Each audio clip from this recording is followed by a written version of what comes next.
IT वालों ने कहा कि जी एक्सपोर्ट टैक्स कम कर दें, जी। तो इसाक डार साहब मिनिस्टर थे उस वक्त। कौन सा मुल्क है जो एक्सपोर्ट टैक्स लगाता है? $1 लीगल मंगवाने पे आपको पता है मुझे कितनी डज लगती है? 5 से 6 रुपए की डज लगती है सर। 9 से 10 रुपए का लॉस मेरा डायरेक्टली और इनडायरेक्टली $1 के पीछे हो रहा है। हमारा बच्चा आज भी चैट जीपीटी से यही पूछ रहा है कि how can I eat burger, ठीक है, I want to get married soon. जो मैं समझता हूँ वो ये है कि जिस तरह हम ग्लोबलाइजेशन की बात एक ज़माने में जी। करते थे कि बाईपास कीजिए गवर्नमेंट्स को। और सर मैं बड़े वसूख से एक बात यहाँ पे करने लगा हूँ, ये जो वॉर और ये सारी चीज़ें हम करते हैं, स्टेटमेंट्स आती हैं मुख्तलिफ पॉलिटिकल पार्टीज़ की तरफ से, sir it's just in the ठंडा रूम, एसी वाले कमरे मैं की एग्री कर रहा हूँ। कहानियाँ हैं। यकीन करें कि हमारे पास, मैं तो ग्लोबली काम कर रहा हूँ इस वक्त, ऐसी ऐसी जगह से क्लाइंट हैं जहाँ पे इस वक्त प्रॉपर वॉर चल रही है, लेकिन सर आज तक कभी डिस्कशन नहीं हुई हमारी आपस में। मैं एक बात कह दूं, जी जी। इजराइल और ईरान 26 दिन से बॉम्ब गिर रहे हैं जी ना। जी जी। कितने इजराइल के बंदे मरे हैं, कितने ईरान के बंदे मरे हैं? 1,500। हाँ ये कैसे है कि हजारों बॉम्ब्स, हाँ, हजारों मिसाइल्स इन मुल्कों बिल्कुल पे गिर ऐसी है, चुके अभी हैं, तक तबाह हो घर जाता सब तबाह हो कुछ। चुके हाँ हैं, लोग नहीं मरे। Because this is a war to protect human resource, this is a war to protect natural resource, this is a war to capture the human resource. हमें अपनी ह्यूमन रिसोर्स पे वापस इस यंग लोगों को उस लेवल पे प्रोटेक्ट करना चाहिए। मुझे बहुत रंज हुआ था जब आईटी वालों ने कहा कि जी एक्सपोर्ट टैक्स कम कर दें, जी। तो इसाक डार साहब मिनिस्टर थे उस वक्त। उन्होंने कहा जी हम टैक्स नहीं कम करेंगे। ओ भाई, कौन सा मुल्क है जो एक्सपोर्ट टैक्स लगाता है? इंपोर्ट टैक्स तो लगता है, एक्सपोर्ट तो आप कहते हैं जितना ज्यादा एक्सपोर्ट करो, जितना ज्यादा पैसे कमाओ, जितना ज्यादा डॉलर लाओ, इसीलिए फिर लोग किसी और मुल्क में पैसे रख लेते हैं। डॉक्टर साहब, मैंने इंडियंस के साथ भी ना कुछ 10 एक साल काम किया हुआ है मिडल ईस्ट में।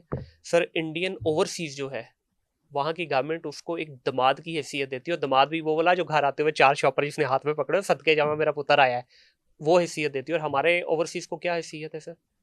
जलील किया जाता है उनको, ठीक है, हमारी इसीलिए वो रेमिटेंस नहीं के आने को ऊपर। यहाँ की बैंकों की खबासतें देख लें सर, मेरी अभी जब रेमिटेंस आती है, यकीन करें मेरे पहले तो वो अपनी पेमेंट रिलीज करवाने में मेरे जूते घिसते हैं, उसके बाद मुझे पीआरसी लेने में, अच्छा बैंकों की क्या है जी, वो फलाना बैंक नहीं दे रहा जी, फलाना बैंक। भाई मैंने आपको पैसे भेजे हैं लीगल, $1 लीगल मंगवाने पे आपको पता है मुझे कितनी डज लगती है? 5 से 6 रुपए की डज लगती है सर।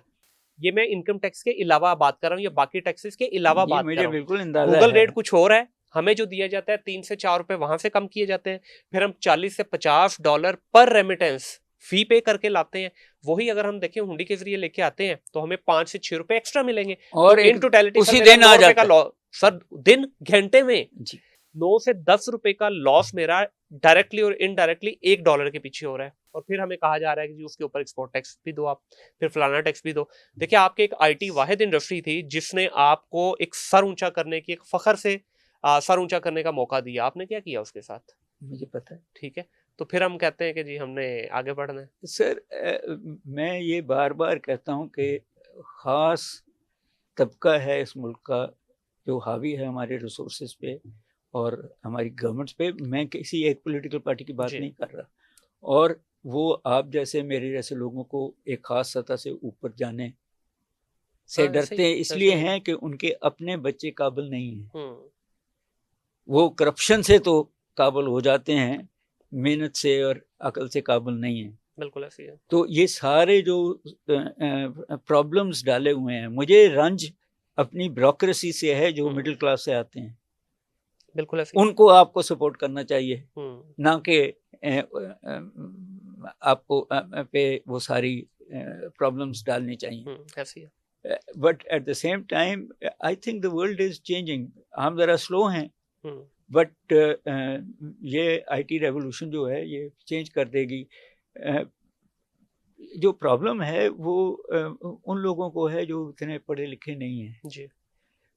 मगर वो आईटी के साथ नहीं काम कर सकते, वो दुनिया के साथ। अब तो हमारी इंडस्ट्री बैठी जा रही है क्योंकि उनके लिंक्स उस तरीके से नहीं हैं। सो हमारा आईटी इंडस्ट्री ही है जो ये जो स्टार्टअप्स हैं यही चलेंगे तो मेरी एडवाइस यंग लोगों को है कि जितना ज़्यादा एक्सपेरिमेंटेशन कर सकते हैं बिल्कुल करें, और अभी इस- मौका है, जी, मौका है। बहुत बहुत मौका है। हाँ जी डॉक्टर साहब, अभी हमने आईटी की बात की या पावर की बात की, देखिए इस वक्त भी अगर पूरी दुनिया में देखा जाए तो हर तरफ जो है आईटी बेस्ड ही, आईटी में इस वजह से बोल रहा हूँ कि इसमें सारा कुछ ही आ जाता है, एआई भी आ जाती है, बाकी टेक्नोलॉजी भी आ जाती है सर। इसी की वजह से ही इस वक्त जो है ना प्रोग्रेस चल रही है, वो चाहे आप चाइना को ले लें, अमेरिका को ले लें, इवन इंडिया को देख लें अभी। लेकिन ना इस वक्त सर जो हमें एक बहुत बड़ा मौका मिला था, पहले तो हम ये कहते थे ना इंडिया हमसे बहुत आगे निकल गया आईटी के अंदर, लेकिन ये एआई की जो दौड़ थी ना सर, इसमें सबको, पूरी दुनिया को लेवल प्लेइंग फील्ड दी गई सबके लिए, क्योंकि नई चीज़ थी,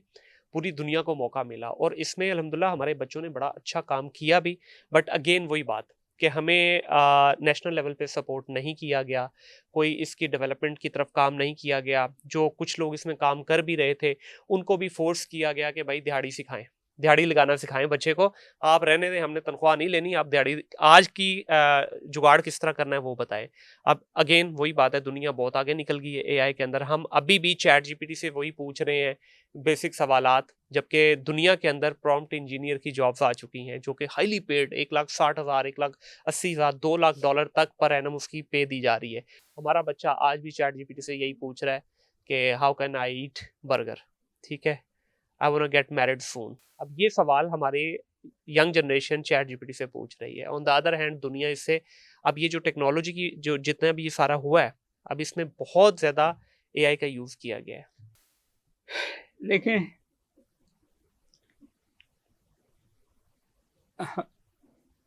प्रॉब्लम फिर वही है कि हमने अपने बच्चों को वो ग्लोबल आउटलुक नहीं दिया। आपको होगा, मुझे होगा, ये अपनी बेस पे है ना सर, दिया नहीं गया, हमने लिया है। जी जी, ठीक मगर एजुकेटेड तो इतने थे ना कि दुनिया की समझ आनी हाँ जी, शुरू हो बिल्कुल गई। बिल्कुल।